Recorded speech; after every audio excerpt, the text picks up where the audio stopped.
नमस्कार, वंदे मातरम न्यूज में आपका स्वागत है। आपके साथ मैं हूं रेखा श्रीवास और खबरों में आगे बढ़ने से पहले आइए नजर डालते हैं आज की हेडलाइंस पर।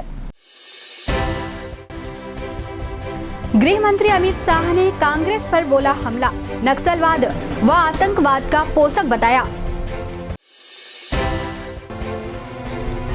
कांग्रेसी सांसद भ्रष्टाचार के मामले में मौन, कहा सरोज पांडे ने।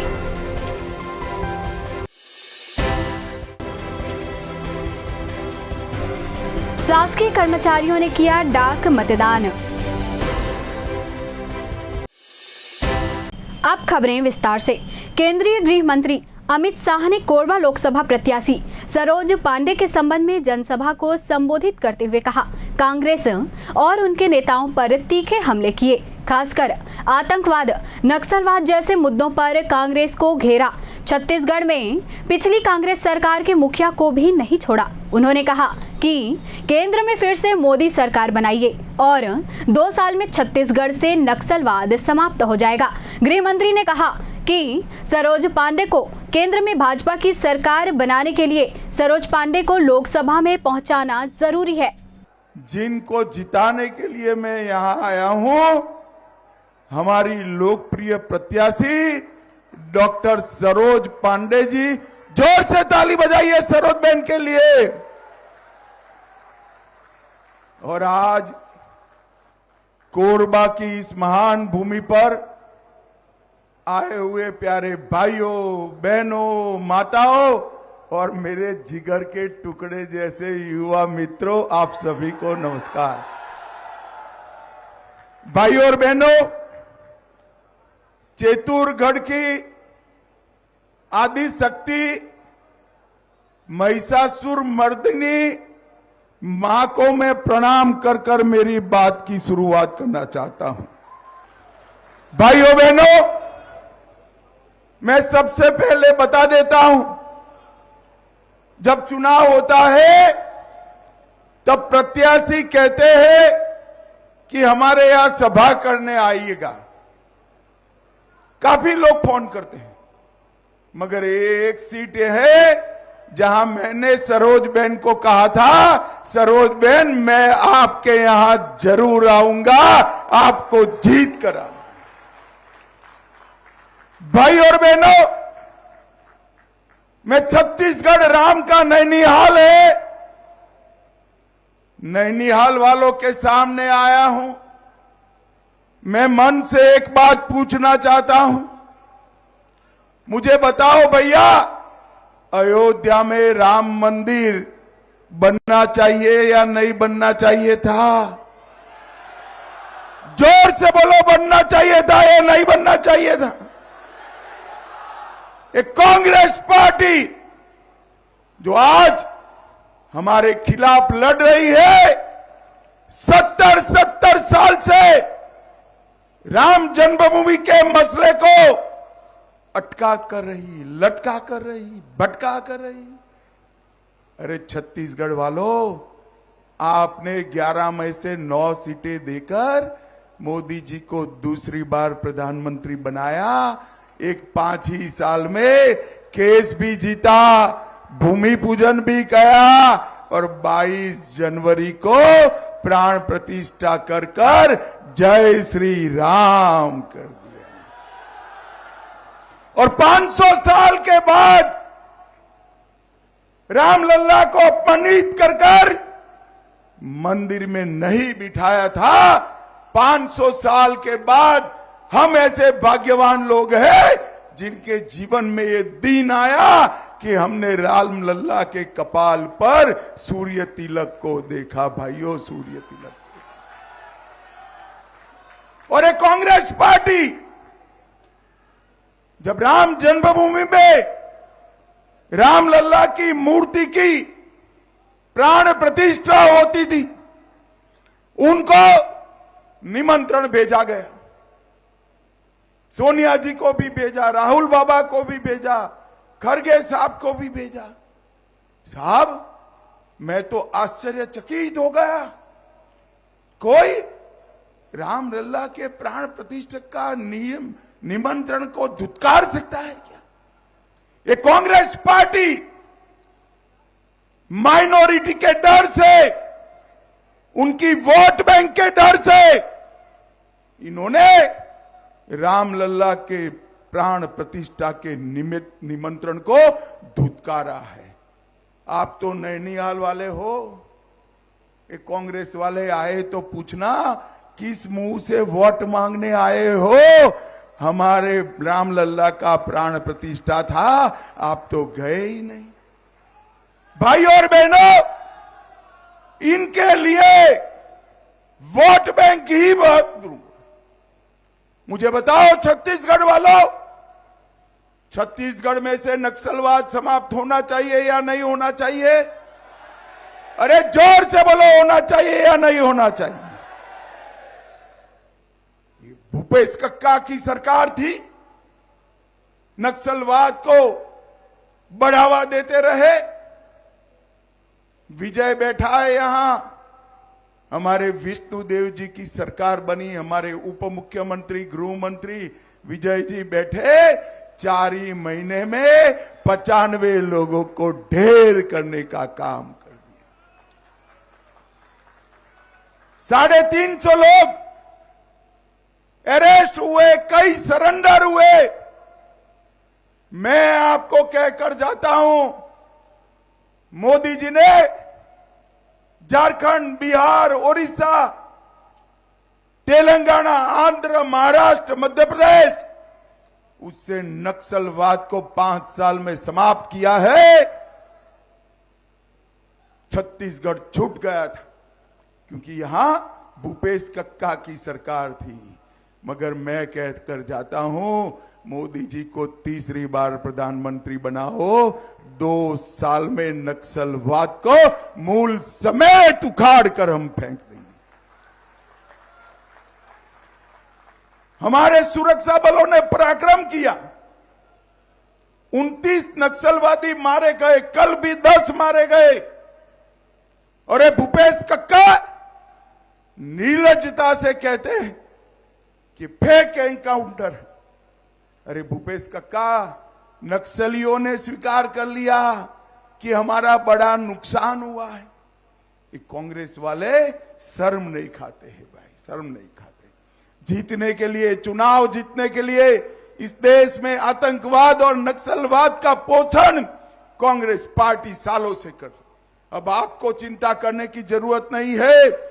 यहां आपने कमल फूल की सरकार बनाई है, ऊपर मोदी जी की कमल फूल की सरकार बनने वाली है। नक्सलवाद को जाना ही जाना है। मुझे बताओ भाई, 2 चरण के चुनाव हो गए, आपको परिणाम जानना है क्या? जोर से बोलो, जानना है क्या? मैं बता देता हूं, मगर कहीं बताना मत। नहीं बताओगे ना?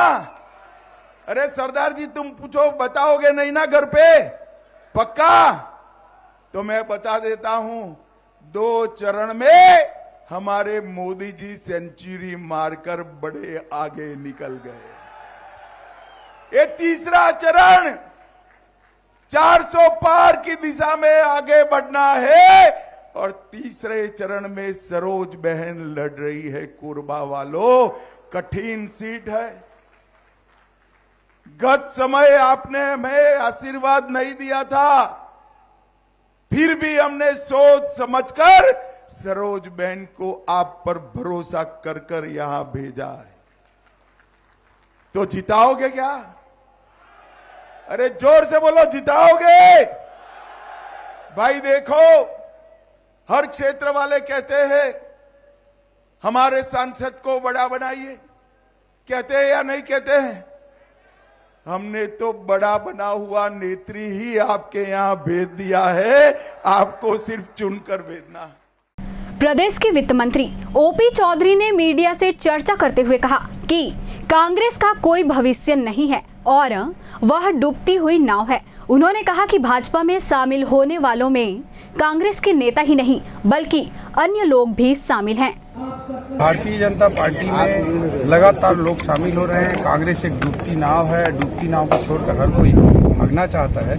इसीलिए स्वाभाविक रूप से कांग्रेस में कुछ अच्छे लोग जो बचे हुए छोड़ के आ रहे हैं। आज एक पुराने ब्यूरोक्रेट आदरणीय राकेश चतुर्वेदी जी का भारतीय जनता पार्टी में पदार्पण हुआ और आदरणीय अमित शाह जी की आज की जो सभा है उसमें मोदी जी की जो लहर चल रही थी वो सुनामी में बदल गई है और उस सुनामी को आज की सभा ने एक नई ऊंचाई दी है। पूरे छत्तीसगढ़ की जनता जनार्दन, कोरबा की जनता जनार्दन, पूरे भारत देश की जनता जनार्दन मोदी जी को ऐतिहासिक आशीर्वाद देने के लिए तैयार है। कटघोरा में जनसभा को संबोधित करते हुए भाजपा की राष्ट्रीय उपाध्यक्ष व कोरबा लोकसभा प्रत्याशी सरोज पांडे ने राज्य की पिछली कांग्रेस सरकार पर भ्रष्टाचार का आरोप लगाया।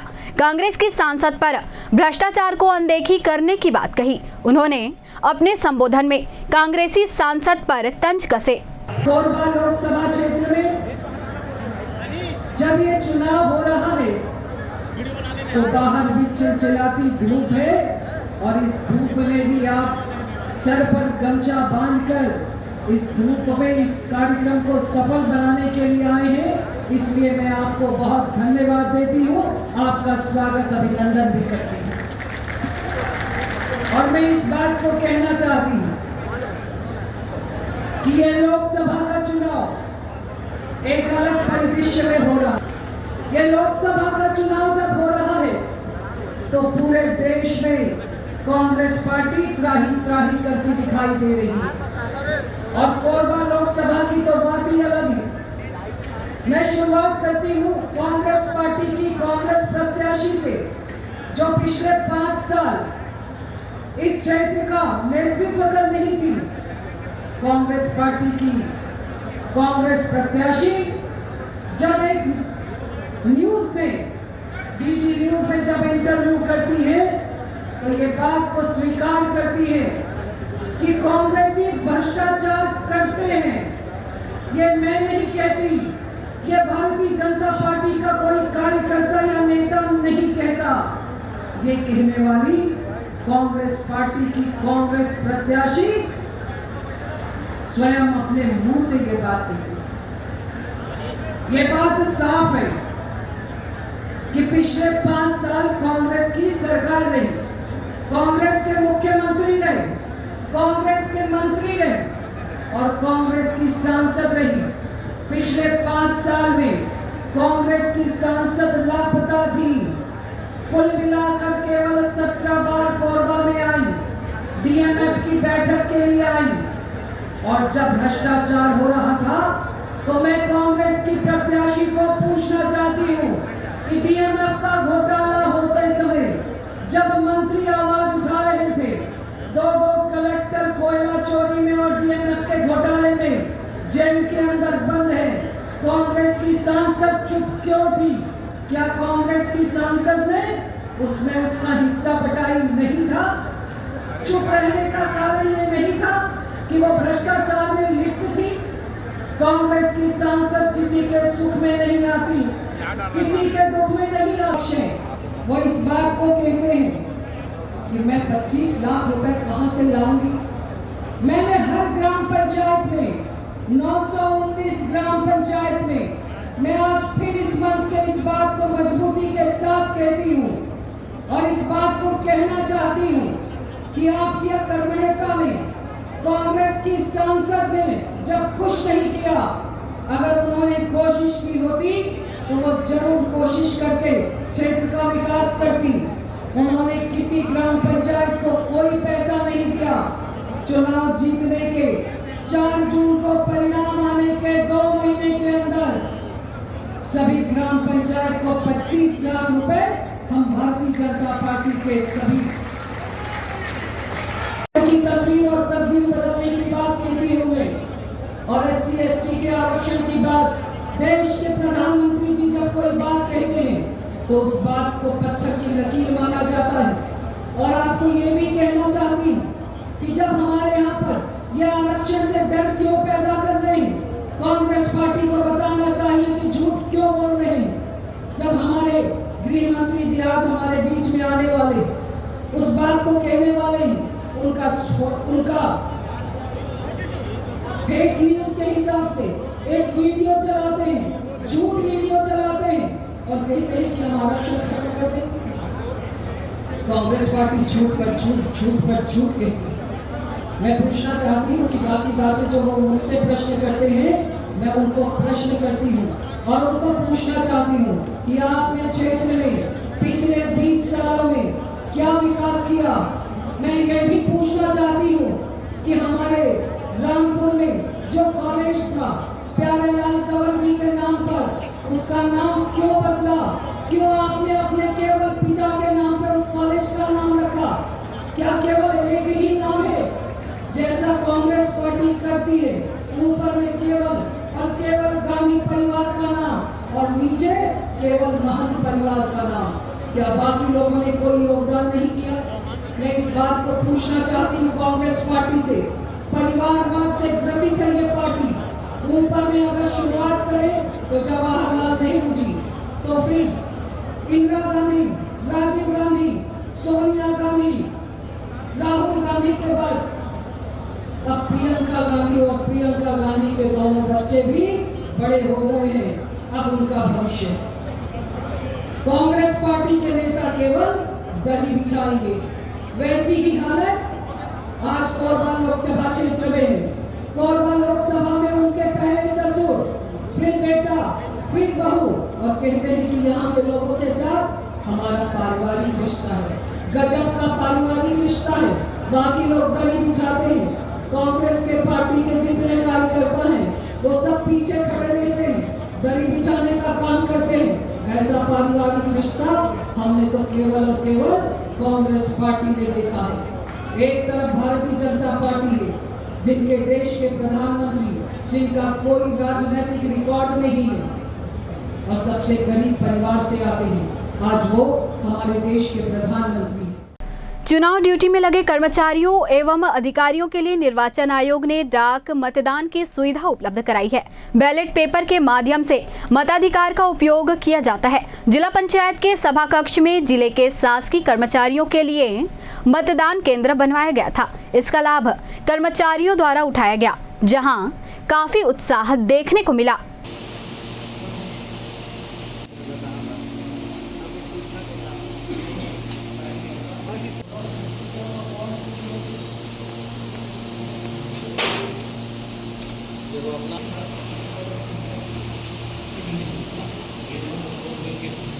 इधर उंगली ऐसे कर लो।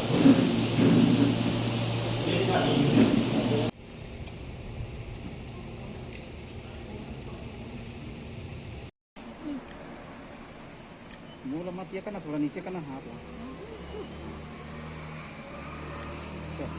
हम लोगों का चुनाव ड्यूटी लगा है, जिस कारण से आज मैं चुनाव मत पत्र के माध्यम से वोट डाला हूँ। कैसा लगा आपको वोट डाल? अच्छा लगा वोट डाल के, और सभी को वोट डालना चाहिए, सबका अधिकार है। आज पिछले बार की तरह हम लोग चुनाव अपना डालने आए हैं यहाँ, और मौका मिला है और सभी को चुनाव में मतलब वोट देना चाहिए, बढ़ चढ़ के आगे आना चाहिए। ये मतदान केंद्र में लगा है, इसलिए मैं कोरबा में मतदान केंद्र में वोट डालने आई हूँ। आज कैसा लग रहा है वोट डालने? अच्छा लग रहा है, क्योंकि ये हमारा अधिकार है, तो हम लोग वोट डाल रहे हैं। कोरबा से दर्री जाने वाले मार्ग में चारपारा कोहड़िया के पास स्थित पुल की रेलिंग लगभग 2 साल पहले टूट चुकी है। रिपेयरिंग के नाम पर नगर निगम का अमला खाना पूर्ति करके चले जाते हैं। सड़क भी टूट फूट चुकी है, जिसके कारण आए दिन दुर्घटना होती रहती है। स्थानीय नागरिकों द्वारा इस संबंध में कई बार शिकायत की गई, लेकिन कोई कार्रवाई नहीं हुई।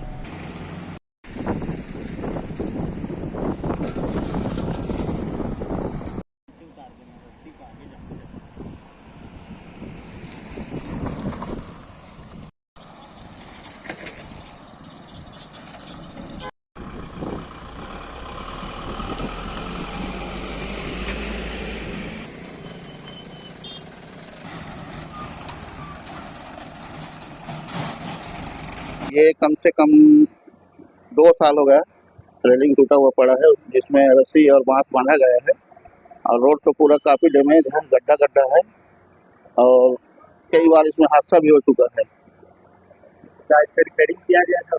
वही मिट्टी उट्टी मुलम डाल देते हैं, बाकी चल जाते हैं निगम वाले। क्या होना चाहिए आपको? बनना चाहिए पुल, अच्छा सा रिपेयरिंग होना चाहिए।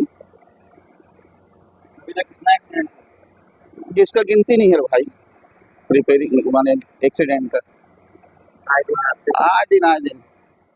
नगर निगम द्वारा नगर में राहगीरों एवं छोटे व्यापारियों की पानी की समस्या को दूर करने के लिए विभिन्न चौक चौराहों में वाटर एटीएम और वाटर कूलर की स्थापना की गई है। आज हालात यह है कि सभी वाटर एटीएम बिगड़े पड़े हैं और लोगों को पेयजल के लिए भटकना पड़ रहा है। नगर निगम आयुक्त ने बताया कि सभी वाटर कूलर को सुधारा जाएगा।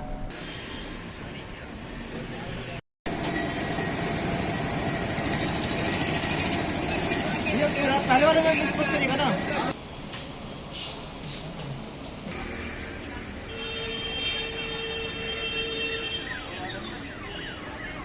पानी वानी की व्यवस्था है कि नहीं है करा? फोकला मारे देखना साल हो गए।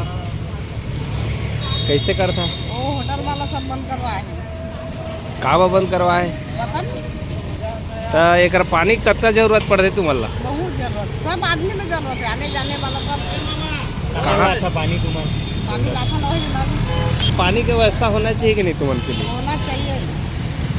प्रशासन की गलती है। तो मैं मित्रों को आर्डर ले रहे हैं, कहे पानी पिए बताइए। हाँ, हाँ कहेगा पानी टंकी है। हाँ, कतका दिन में बिगड़े हुआ है और तुम पानी ले हुआ एक रखा का सुविधा है? जब से लगाया था नहीं जिसकी दुकान है तब ले बिगड़े मारे एक दो बार चले बस। कितना साल हो गए इसमें बिगड़े? लगभग 2 साल।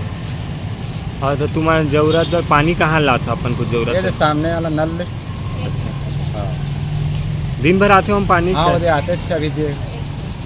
दिन भर पानी आते हो? दिन भर नहीं आया, 1-1.5 घंटा से। अच्छा, वो बाकी टाइम कैसे करते हो ये गर्मी में तुम? अब बाकी टाइम भाई ऐसी तैसी हैंड पंप में जुगाड़ करते का सुविधा चाहता तुम्हारे पानी? एक सुविधा कहाँ मिलना चाहिए तुम्हारा पानी? एक हमेशा के लिए पानी लग जाए भाई, वही सुविधा चाहता। नल लग जाए तो बढ़िया बात है। देखिए, हमारी कोशिश यही है कि आने वाले जो गर्मी का मौसम है उसमें बेसिकली जो वाटर एटीएम है हमारे निगम में जो संचालित किया जाता है और जो विभिन्न जो डेवलपमेंट के जो जितने फंड्स हैं जिनके अंतर्गत हमने वाटर कूलर की स्थापना की गई है उनका हम लोग रिपेयर टेकअप कर रहे हैं ताकि लोगों को ठंडे पानी का जो आवश्यकता है जो पूर्ति है वो वहाँ से की जा सके और एज़ पर रिक्वायरमेंट यदि कुछ उसमें बढ़ोतरी करने की आवश्यकता रहेगी वो हम करेंगे। स्वीप कार्यक्रम के तहत मतदाता जागरूकता अभियान को गति देते हुए स्काउट्स एवं गाइड के कैडेटों ने जिला अस्पताल परिसर में रक्तदान शिविर का आयोजन किया जिसमें लोगों ने बढ़ चढ़कर हिस्सा लिया। यहाँ 18 साल की उम्र वाले एक युवक ने पहली बार रक्तदान किया और पहली बार ही मतदान करने जा रहा है, उसमें काफी उत्साह नजर आया। आज स्काउट गाइड कोरबा के द्वारा रक्तदान शिविर मतदाता जागरूकता के नाम से रक्तदान किया गया और उनका थीम था कि हम रक्तदान करेंगे और मतदान करेंगे।